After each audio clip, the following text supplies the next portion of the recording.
ચાલો વિદ્યાર્થી મિત્રો, ધોરણ 10 ગણિત પ્રકરણ 9 ત્રિકોણમિતિનો ઉપયોગ લેક્ચર 2 માં તમારું સ્વાગત છે.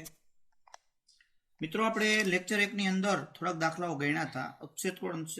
ઉચ્છેદકોણ વિશેનો પણ ખ્યાલ મેળવ્યો હતો. દાખલાઓ પણ ગણ્યા હતા. સિમ્પલ ને સાદા દાખલા હતા. એ દરેક દાખલાઓ બે વાર ગણી જ નાખવાના, એટલે આપણને આ ચેપ્ટરમાંથી જે 4 માર્કનું ચેપ્ટર છે તો 4 માર્ક મળી જાય. મિત્રો, આપણે 1 થી 5 દાખલા 9.1 માં ગણવાના છે, એટલે એમાં 4 ગણ્યા હતા. હવે 5મો દાખલો. જો એની રકમ વાંચો અને પછી આકૃતિ દોરવાનો પોતાની જાતે પ્રયત્ન કરો. ન થાય તો જ આમાં જુઓ. શું કહે છે? એક પતંગ જમીનથી 60 મીટર ઊંચાઈ ઉડી રહેલ છે અને આ પતંગની દોરીનો એક છેડો ક્ષણભર માટે જમીન પરના એક બિંદુ સાથે બાંધેલ છે. એટલે એક પતંગ આમ ઉડી રહી છે, એનો દોરો આમ જમીન સાથે બાંધેલ છે અને આ સ્થિતિમાં દોરીનો જમીન સાથેનો ખૂણો 60 છે. જો દોરીમાં કોઈ ઢીલ નથી, એટલે દોરી સીધી ગણવાની, એવું માની લેવામાં આવે તો દોરીની લંબાઈ શોધો. એટલે આપણે આકૃતિ દોરી તો કેવી થઈ? જો આ જમીન, આને જમીન કહેવાય, બરાબર. હવે પતંગ અહીંયા ઉડી રહી છે અને 60 નો ખૂણો બનાવે છે, એટલે આપણે આમ માની લઈએ કે આ રીતે આ દોરી થઈ ગઈ. જો અને અહીંયા એ આપણે પતંગ ગણી લઈએ. હવે આ પતંગ જમીનથી, જો અહીં તમને કીધું છે 60 મીટરની ઊંચાઈ ઉડી રહેલ છે, એટલે અહીંયા આ 60 મીટર એની ઊંચાઈ થઈ. જમીનથી સીધી જ ઊંચાઈ ગણવાની. અને અહીંયા બી જમીન પરનું અહીંયા લંબ બિંદુ આપણે ગણીએ. હવે અહીંયા સી બિંદુ, આ ખૂણો 60 નો છે. લ્યો, આ દોરી થઈ ગઈ અને એની લંબાઈ શોધવાની. તો અહીંયા આપણે વર્ણન કરવું હોય તો શું થશે? જો આકૃતિ બરાબર સમજાઈ ગઈ હશે. આ પતંગ છે એ જમીનથી 60 મીટર ઊંચાઈ ઉડે છે અને આ પતંગની દોરી થઈ ગઈ. આ કાંઈ છે જ નહીં, ખાલી તો ઊંચાઈ જ છે અને દોરી જમીન સાથે બાંધેલી છે. એટલે આપણે અહીંયા લખવું હોય તો લખી શકાય આ જમીન, અને દોરીનો જમીન સાથે બાંધેલો છેડો જમીન સાથે 60 નો ખૂણો બનાવે છે. તો દોરી 80 ની લંબાઈ શોધો. આપણે અહીં લખીએ એ પતંગ છે, બરાબર. જમીનથી પતંગની ઊંચાઈ એ બી બરાબર 60 મીટર, બરાબર. એસી દોરી છે, બરાબર. અહીં આપણે એસી નું માપ શોધવાનું છે, એટલે પ્રશ્નાર્થ. અને ખૂણો સી બરાબર 60 અને બી કાટખૂણો એટલે 90. હાવ સિમ્પલ વસ્તુ થઈ ગઈ. તો હવે અહીંયા ત્રિકોણ આપણે લઈએ તો ત્રિકોણ એબીસી માં ખૂણો સી બરાબર 60, બી બરાબર 90. હવે આ ખૂણાનું સી ખૂણાનું માપ ખબર છે, સાબાનું ખબર છે અને કર્ણ શોધવો છે. તો સાઇન નું સૂત્ર લગાડવું પડે. સાઇન સી બરાબર સાબા એ બી ને કર્ણ એસી. તો સાઇન સી ની કિંમત 60, એ બી 60 અને એસી શોધવાનું, બરાબર. તો તેથી સાઇન 60 એટલે 1/2, સાઇન 60 એટલે √3/2 થશે.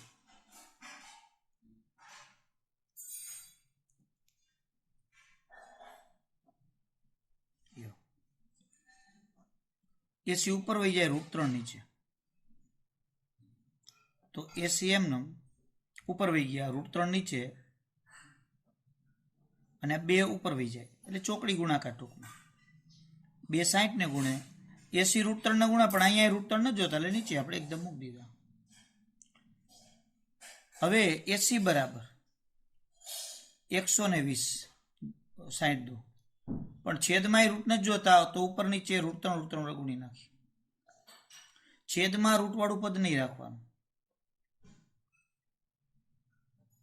નીચે 3 3 120 ને ગુણ્યા એટલે 4 40√3 જવાબ લખવાનો તો અહીં દોરીની લંબાઈ 40√3 મીટર છે.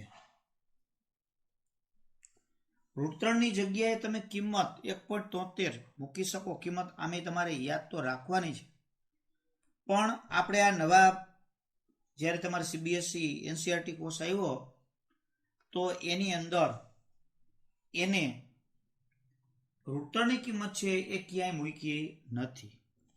√3 જ રાખ્યા છે, એટલે તમે કદાચ ન મૂકો તો એની કોઈ જરૂરિયાત નથી. એટલે અહીં દોરીની લંબાઈ 40√3 મીટર છે એવો અહીંયા આપણે લખી શકીએ. એટલે આ રીતે પરીક્ષાની દ્રષ્ટિએ આપણે વિચારીએ તો અહીંયા આપણે 9.1ના 5 દાખલા જ પરીક્ષામાં રાખેલ છે. હવે બાકીના બીજા ઉદાહરણો, તો એ 3 ઉદાહરણો છે તો આપણે એ પણ ગણી લઈએ. પછી જે આપણે અભ્યાસક્રમમાંથી નીકળી ગયું છે એ દાખલાઓ આપણે ગણીએ. એને એક વખત તો તમારે ગણવા જ, ભલે આપણું જ્ઞાન વધે. પાછી એની પરીક્ષાની દ્રષ્ટિએ બહુ અતિ મહેનત એમાં કરવાની જરૂરિયાત નથી. તો ઉદાહરણ 1 શું કહે છે? જો ઉદાહરણ 1 છે, જમીન પર એક ટાવર છે. સાંભળજો, એને પણ ઉદાહરણો પણ આપણે ગણવાના છે. જમીન પર ટાવર શિરોલંબ સ્થિતિમાં છે. કેટલી વાર તમને એ ન કે શિરોલંબ એટલે લંબ જ એમ, તો પણ આપણે ટાવર, ટેકરી, મિનારો, એને ટાવર, ટેકરી, મિનારો, દીવાદાંડી, વૃક્ષ, થાંભલો, મંદિર, એ બધાને આપણે શિરોલંબ જ ગણી લેવાના. તો અહીંયા શિરોલંબ તેના પાયાથી 15 મીટર દૂર, એટલે જે જમીન પર પાયો હોય અહીંયાથી 15 મીટર દૂર રહેલા જમીન પરનો કોઈ એક બિંદુ છે કે સ્થાન ગણો, જે ગણો તે, જમીન પરના એક બિંદુથી આપણે ટાવરની ટોચ જોઈએ તો ટાવરની ટોચનો ઉચ્છેદ કોણ, કારણ કે આપણે જમીન પરથી ટાવરની ટોચે જોઈએ એટલે ઉપર જ જોવું પડે, તો ઉચ્છેદ કોણનું માપ તમને આપ્યું છે 60 મીટર. તો ટાવરની ઊંચાઈ શોધો લ્યો.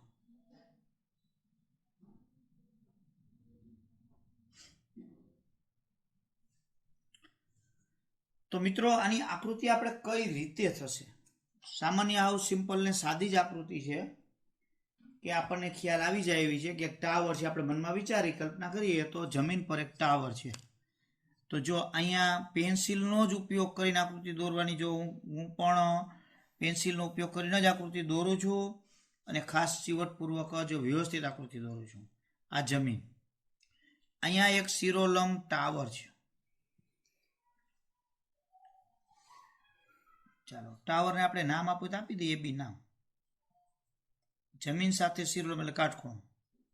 આ ટાવર, જો જમીન પરના એક ટાવર શિરોલંબ સ્થિતિમાં છે, તેના પાયાથી 15 મીટર દૂર રહેલા જમીન પરના એક બિંદુથી, એટલે માનો કે અહીંયા કોઈ પણ એક બિંદુ છે, અહીંયાથી આ ટાવરની ટોચને જોવાની છે.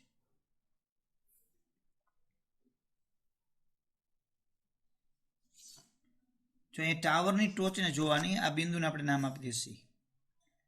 તો અહીંયાથી જોવાનું તો આપણું આ છેતીજ રેખા થઈ ગઈ. જો આ છેતીજ રેખા કહેવાય. અને અહીંયાથી આમ જોવો એટલે દ્રષ્ટિ રેખા થઈ ગઈ. તો એના વચ્ચેનો ખૂણો આપણે ઉપર જોઈએ એટલે ઉચ્છેદ કોણ થાય. તો અહીં કીધું જો ઉચ્છેદ કોણ. તો ઉચ્છેદ કોણ છે અહીંયા આપણને શું કીધું? જમીન પરના એક બિંદુથી ટાવરની ટચના ઉચ્છેદ કોણનું માપ 60, એટલે મીટર નું આવે. ઉચ્છેદ કોણનું માપ 60 છે. ખૂણાનું માપ મીટરમાં ન હોય એટલે 60.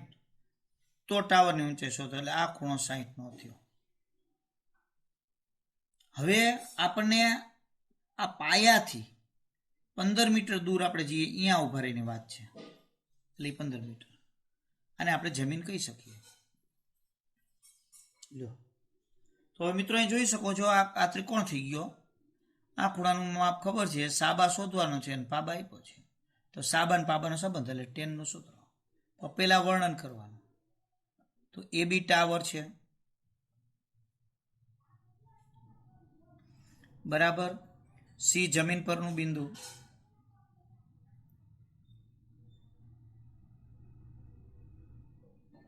તો તેથી બીસી બરાબર 15 મીટર, એ બી બરાબર શોધવાના, ખૂણો સી બરાબર 60, ખૂણો બી બરાબર 90 લ્યો. હવે આપણે કયા ત્રિકોણમાં સૂત્ર લગાડીએ છીએ? ત્રિકોણનું નામ લખવાનું, ત્રિકોણ એબીસીમાં. શેનું લગાડવું છે? ટેનનું. ટેન સી બરાબર એ બી ના છેદમાં બીસી, સાબાના છેદમાં પાબા. તો ટેન 60, એ બી શોધવાના, બીસી 15. ટેન 60 નું મૂલ્ય આપણે જાણીએ છીએ કે √3.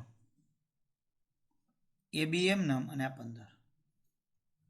તો અહીંયા આપણને જવાબ મળે એ બી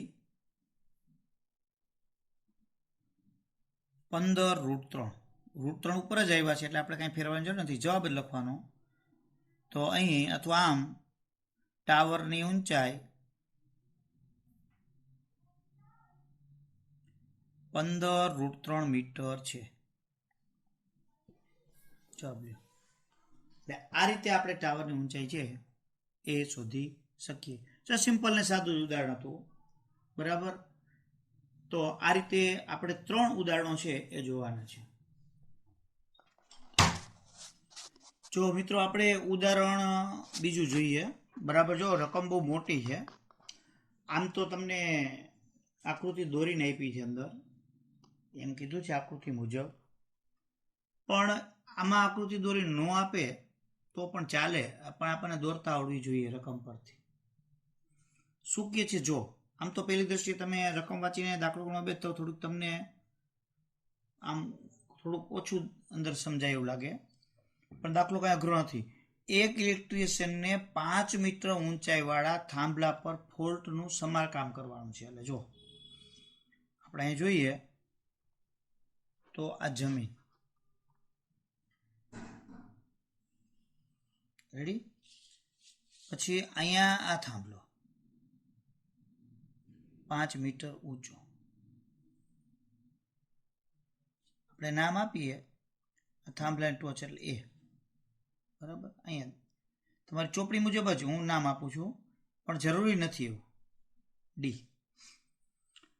હવે આ 5 મીટર અહીંયા તમારે ફોલ્ટ રિપેર કરવો છે, એટલે કાંઈક તકલીફ હશે, વાંધો કાંઈ, એને રિપેર સમારકામ કરવું છે. આ માટે એને ટોચથી 1.3 મીટર ઊંચાઈ સુધી પહોંચ્યું છે. આપણને ખબર છે કે થાંભલાને રિપેર અહીંયા કરવું એટલે આપણો હાથ અહીંયા પહોંચાડવો જોઈએ, કે આપણે અહીંયા થાંભલાની ટોચ ઉપર પહોંચવાની જરૂર નથી, આમ અહીંયા કંઈક ટોચે આપણે પગ લઈ જવાની જરૂર નથી. એટલે આપણે આટલા સુધી નિસરણી રાખીને પછી તો આપણે અહીંયા પહોંચાઈ જાય. તો એવું કહે છે તેણે ટોચથી 3.5 મીટર નીચે સુધી પહોંચી અને સમારકામ કરવાનું છે. આ માટે એને શું કર્યું? સમક્ષિતિજ રેખા સાથે 60 માપનો ખૂણો રહી રીતે નિસરણી મૂકી, થાંભલા સાથે ટેકવીને ત્રાસી, એટલે ટૂંકમાં આ રીતે નિસરણી મૂકી. જો પણ ટોચથી કેટલે સુધી નિસરણી પહોંચે? એવું 1.3 મીટર, એટલે આટલી જગ્યા ખાલી રાખીને જો આમ નિસરણી મૂકી. આપણે નિસરણીને એવું કઈ દોરવાની જરૂર નથી, લખવાનું ખાલી હોય નિસરણી. આ થાંભલો થઈ ગયો તો આખો, આ જમીન થઈ ગયું, એ સી બિંદુ. સમક્ષિતિજ રેખા સાથે 60 ખૂણો, એટલે 60 ખૂણો બને એ રીતે નિસરણી આપણે ટેકવવાની છે. અને અહીંયા બી બિંદુ કહીએ. હવે આ માપ 1.3 મીટર, એટલે આટલી જગ્યા રહી જાય એવી રીતે ટેકવવાની, એટલે અહીંયા ઉપરથી 1.3 મીટર નીચે. પણ આખા થાંભલો છે એ 5 મીટરનો આપ્યો છે. જો 5 મીટર, તો આ 5 મીટરમાંથી 1.3 કાઢી નાખો એટલે આ માપ થઈ જાય 3.7.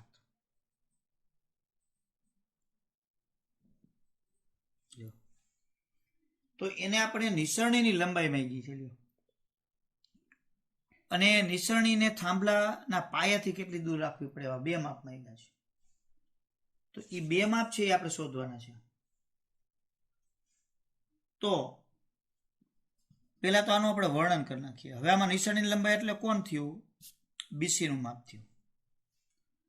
અને નિસરણીનો પાયાનો છેડો થાંભલાથી કેટલો દૂર એટલે ડીસી શોધવાનો. તો એ વર્ણનમાં શું થશે? એડી થાંભલો છે, તેથી એડી બરાબર 5 મીટર. બીસી નિસરણી બરાબર. હવે આ બીસી નિસરણી એટલે આપણે બીસીનું માપ શોધવાનું. હવે અહીં બીડીનું માપ છે આપણે શોધવું પડશે, કારણ કે બીડી છે એ એડીમાંથી એબી બાદ કરો એટલા. તો 5 માંથી 1.3 બાદ કરી નાખો એટલે 3.7 મીટર આવેલી. કારણ કે આ એબીનું માપ છે આપણા માટે હાવ નકામું છે. આપણા માટે બીડીનું માપ કામનું છે, કારણ કે ત્રિકોણ અહીંયા છે. તો હવે આપણે અહીંયા ત્રિકોણ બીડીસીમાં ખૂણો સી બરાબર 60, આ ડી કાટખૂણો.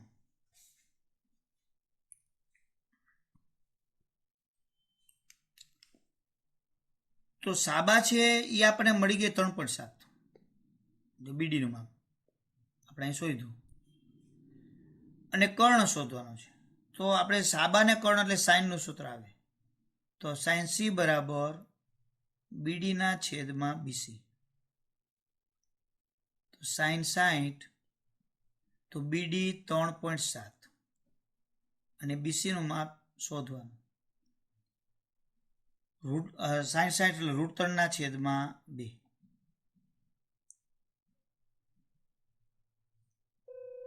તો બીસી ઉપર વહી જાય અને 2 3.7 ને ગુણ્યા છેદમાં √3.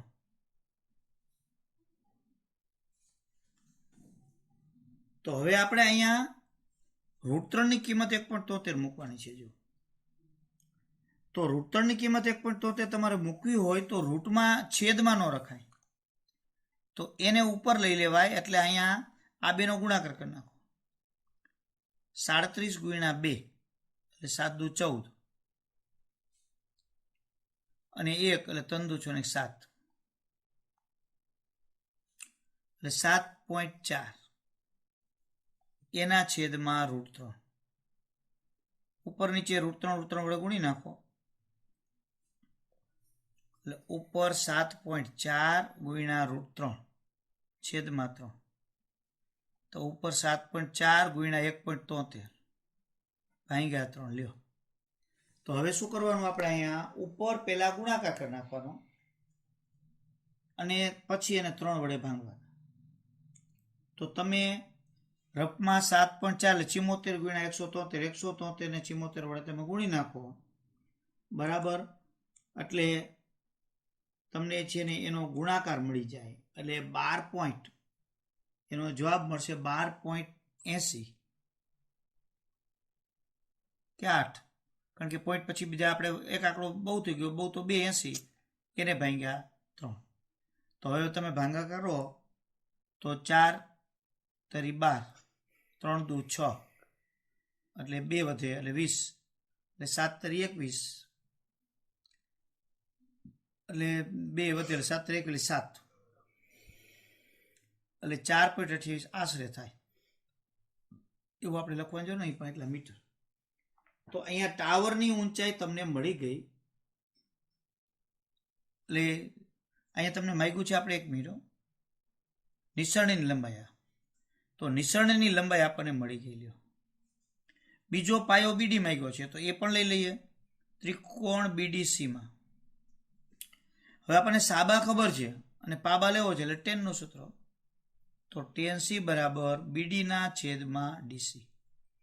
તો 10 જો સીનું મૂલ્ય 60, બીડી તો આપણે 3.7 આપણે શોધ્યો જ, ડીસી શોધવાનો. તો અહીંયા 10 60 એટલે √3 અહીંયા 3.7 એમનું અને ડીસી પણ એમનું. ડીસી ઉપર જાય, √3 નીચે. √3 વડે ગુણી નાખીએ એટલે અહીંયા આપણને ડીસીનો જવાબ મળી જશે. તો અહીંયા 3.7 ગુણ્યા 1.73 છેદમાં 3. એટલે એનું તમે સાદુરૂપ આપશો, ગુણાકાર કરીને 3 વડે ભાંગો એટલે એનો જવાબ મળશે 2.14. તો આપણને જવાબ મળી ગયો અહીંયા કે નિસરણીની લંબાઈ 4.27 મીટર અને થાંભલાથી નિસરણીનો પાયો 2.14 મીટર દૂર છે. તો આ રીતે તમારે ઉદાહરણ 2 માં 2 જવાબ મેળવવાના હતા. 3 માર્કમાં દાખલો પૂછાય અથવા 4 માર્કમાં દાખલો પૂછાય તો આવા 2 જવાબ આપણે એને મેળવવાના પૂછી શકે. એટલે 3 કે 4 માર્ક માટે આ દાખલો છે એ આઈએમપીમાં જ ગણાય, એટલું યાદ રાખજો આ વર્ષ માટે. મિત્રો ત્યાર પછી ઉદાહરણ 3 જુઓ. એમાં જો મેં રકમ લખેલી છે 1.5 મીટર ઊંચાઈ વાળી એક નિરીક્ષક એટલે જોનાર વ્યક્તિ, એની ઊંચાઈ કેટલી છે 1.5 મીટર. જોજો દાખલો થોડો વિચિત્ર. 1.5 મીટર ઊંચાઈ વાળી આ ઊંચી વ્યક્તિ છે અને એક ચીમની એટલે આપણે કપડા ગોળ ચીમની હોય, જે કારખાના ફેક્ટરીની અંદર ચીમની હોય, ધુવાણો નીકળતો હોય તો ઊંચી કરે. એક ચીમનીથી 28.5 મીટર દૂર ઊભી છે વ્યક્તિ અને એ ચીમનીને જુએ છે. તો તેની આંખથી ચીમનીના ટોચનો ઉચ્છેદ કોણમાં 45 થાય છે. તો ચીમનીની ઊંચાઈ શોધો. એટલે કઈ રીતે થશે જો એની આકૃતિ. આ જમીન આપણે ગણવી પડશે. જોજો આખી કેવી સ્થિતિ થાય છે એની અંદર. તો અહીંયા તમને આ રીતે એક આ જમીન આપી દીધી. જો આપણે લઈ લઈએ જમીન, બરાબર. અને અહીંયા હું ચીમની દોરી જ નાખું, આ ચીમની. હવે વ્યક્તિ છે એ 1.5 મીટર ઊંચી છે એટલે આ રીતે અહીંયા આપણે એને ગણી લઈએ કે આ વ્યક્તિ. હાલો, તો વ્યક્તિ આટલી અહીંયા ઊંચી હોય, આપણને જો અત્યાર સુધીના દાખલામાં વ્યક્તિની ઊંચાઈ નહોતી આપી એટલે આપણે એ વ્યક્તિની આંખ જમીન પાસે જ લેતા હતા. અહીંયા આપણને આટલી આપી છે એટલે અહીંયા વ્યક્તિની આંખ થાય. એટલે અહીંયા તમારે એક જમીનને સમાંતર ક્ષિતિજ કિરણ લેવું પડે, જમીનને સમક્ષિતિજ.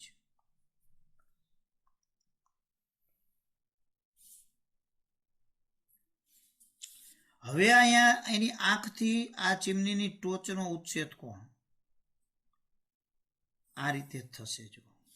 જો આમ આખી આકૃતિ થશે. આમ તમે ગણો તો આપણે વ્યક્તિને આપણી જ રીતે નામ આપીએ તો હાલો આ વ્યક્તિ એ બી થઈ ગઈ. ચીમની સીડી, આ ક્ષિતિજ કિરણ એ,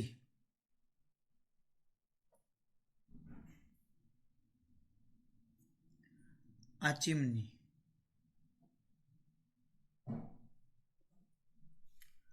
આ નિરીક્ષણ એટલે વર્તુળ 1.5 મીટર.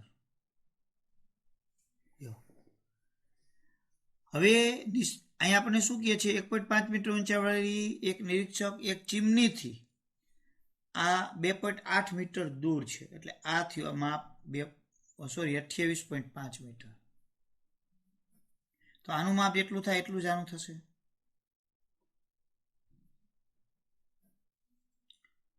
અને આંખથી ચીમનીની ટોચનો ઉચ્છેદ કોણનું માપ 45 છે. જો આ રીતે થાય તો અહીંયા ચીમની જમીન સાથે કાટખૂણો બનાવે તો એ આ સમક્ષિતિજ રેખા પણ કાટખૂણો બનાવે.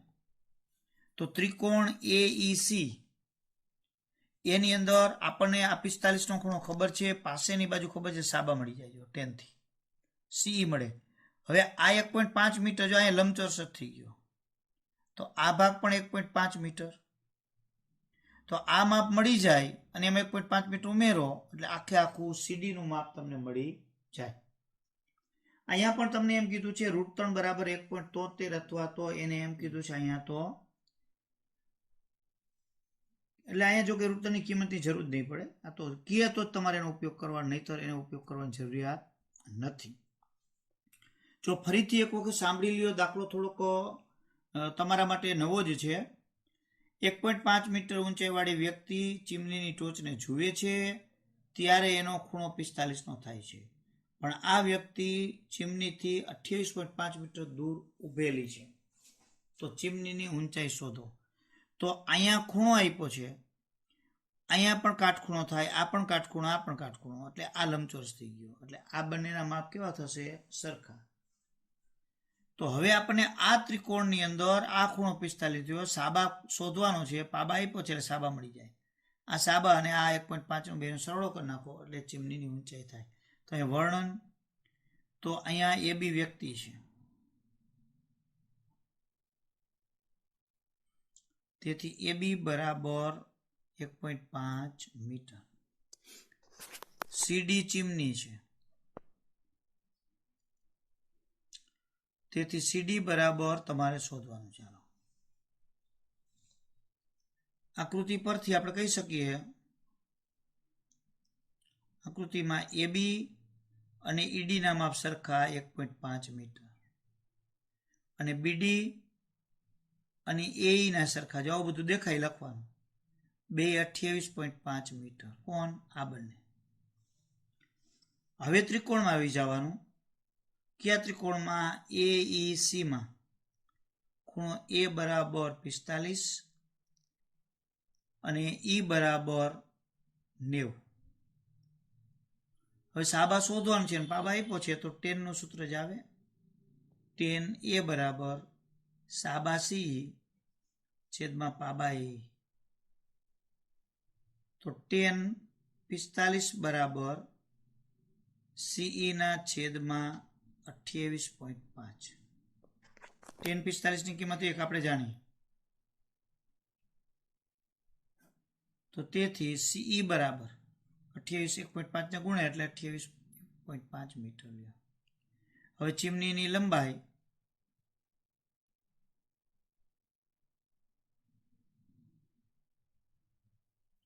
CD બરાબર કેટલા થશે? CE અને ED નો સરવાળો. તો CE નું માપ 28.5 અને O નું 1.5. બે નો સરવાળો કરી નાખો. આ 5 ને 5 0, 28 ને 29 અને 30 મીટર થાય લ્યો. તો અહીંયા આપણને જવાબ મળ્યો, ચીમનીની લંબાઈ 30 મીટર છે. જો કાંઈ લખાઈ ગયું છે એટલે આવી ગયું. એટલે આ રીતે આટલા દાખલાઓ નવા આપણા સુધારેલા અભ્યાસક્રમ મુજબ તમારા અભ્યાસક્રમમાં છે પરીક્ષાની દ્રષ્ટિએ. એટલે આ જ નહીં, આવા દાખલાઓ. તો આ બધા દાખલાઓ સિમ્પલ ગણાય, સિંગલ સૂત્રવાળા જ ગણાય.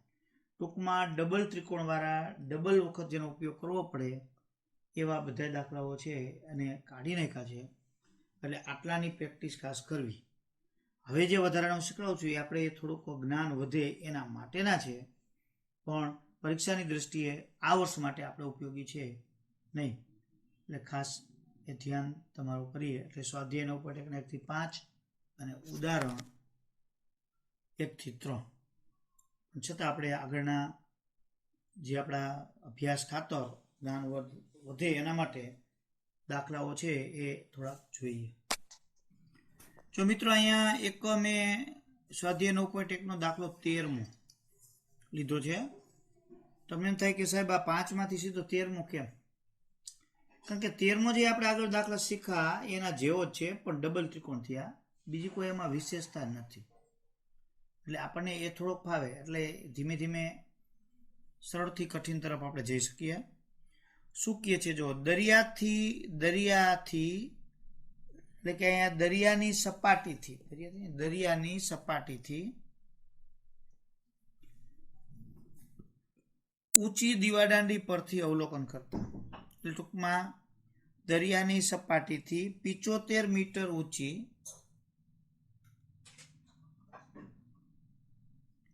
દીવાદાંડી પરથી અવલોકન કરતા દરિયામાં રહેલા બે વહાણોના અવક્ષેપ કોણના માપ 30 અને 45 માલુમ પડે છે. જો એક વહાણ બીજા વહાણની પાછળ હોય, બરાબર પાછળ, તો બંને વહાણ દીવાદાંડીની એક જ બાજુ પર હોય તો બંને વહાણ વચ્ચેનું અંતર શોધો લ્યો.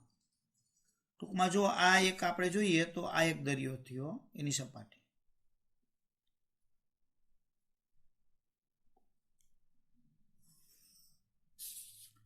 બરાબર, અને અહીંયા આ દીવાદાંડી 75 મીટર ઊંચી. હવે દરિયાની સપાટીથી આ 75 મીટર ઊંચી દીવાદાંડી પરથી, તો એનો અર્થ થયો કે અહીંયા આપણે માનો કે આને એ બી કહીએ દીવાદાંડીને, તો એની દીવાદાંડી પરથી આપણે જોવાનું છે. અને દરિયામાં બે વહાણ છે, આ દરિયો છે, એ બે વહાણના અવક્ષેપ કોણ, એટલે આપણે છીએ ક્યાં દીવાદાંડી પર, તો ક્ષિતિજ કિરણ કેવી રીતે થશે, અહીંથી થશે. જો આ ક્ષિતિજ કિરણ, અને બે વાહન છે એને આપણે અહીં જોઈએ, માનો કે આપણે એક વાહનને જોતા હોય તો આ રીતે અવક્ષેપ કોણ થાય છે. એટલે અહીંયાથી આપણે અંદર જોઈએ છે, એટલે અહીંયા અવક્ષેપ કોણ થાય. અને બે વાહનો છે, એક બીજું આપણે લઈએ, એ આટલે છે માની લો.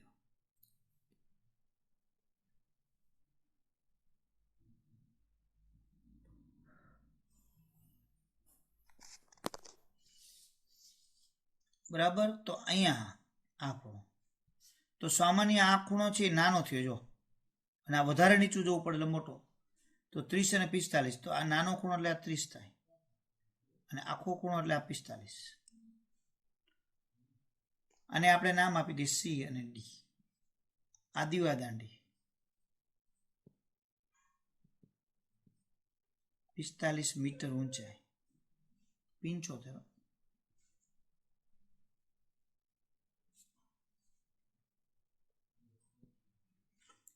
મિત્રો અહીંયા જુઓ, જો આ ને આ બંને સમાંતર છે તો આ યુગ્મ કોણ થયા. જો તો અવક્ષેપ કોણ આવે એટલે અહીંયા યુગ્મ કોણ થાય છે, એટલે આ 30 અને અહીંયા 45. અહીંયા ઘણીવાર ભૂલ શું થઈ જાય તમારેથી, અહીંયા 45 ને આખા 30 લ્યો, એટલે આ ખૂણો 30 ને આ 45 થાય. યાદ રાખો, જેમ દૂર હોય એમ ખૂણો નાનો થાય, ગમે ત્યારે, ઉપર જુઓ કે નીચે જુઓ, જેમ દૂર એમ ખૂણો નાનો, નજીક એમ ખૂણો મોટો. તો અહીંયા તમારે બે વહાણો વચ્ચેનું અંતર એટલે સી અને ડી બે વહાણ છે, આ બંને વહાણો વચ્ચેનું અંતર સીડી શોધવું છે. લ્યો, તો અહીંયા બે કાટકોણ ત્રિકોણ થયા. જો એક એબીસી અને બીજો એબીડી. તો એબીસી ત્રિકોણને તમે જુઓ, એબીસી ત્રિકોણને જો આ ખૂણો 45 નો, સાબા 75 અને પાબા એટલે બીસી મળે. ત્યાર પછી આને ભૂલી જાઓ, ત્રિકોણ એબીડી આખો લ્યો, જો એમાં 30 ખૂણો, સાબા 75 એટલે બીડી મળી જાય પાબા, તો આ બીડી માંથી બીસી બાદ કરી નાખો એટલે સીડી તૈયાર. જો તો પેલા આપણે આનું વર્ણન કરી નાખીએ. અહીંયા એબી દીવાદાંડી છે,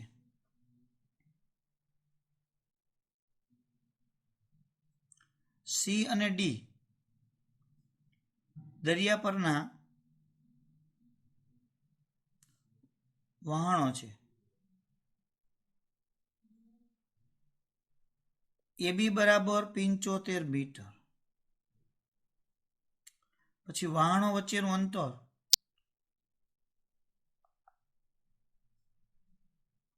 અંતર સીડી શોધવાનું છે. ખૂણો સી બરાબર 45. પછી એવું અહીંયા લખવાનું નથી કે આ યુગ્મ કોણ છે, આ તો એ તો આપણી જાતે એ સમજી લેવાનું આકૃતિમાં. અને ડી બરાબર 30. જો હવે જે ત્રિકોણમાં આપણે સૂત્ર લગાડવાનું હોય એ ત્રિકોણનું ખાસ નામ લખવાનું. આપણે એબીસીમાં લખવું છે, તેમાં સી બરાબર 45 છે, તો tan સી બરાબર એબી ના છેદમાં બીસી.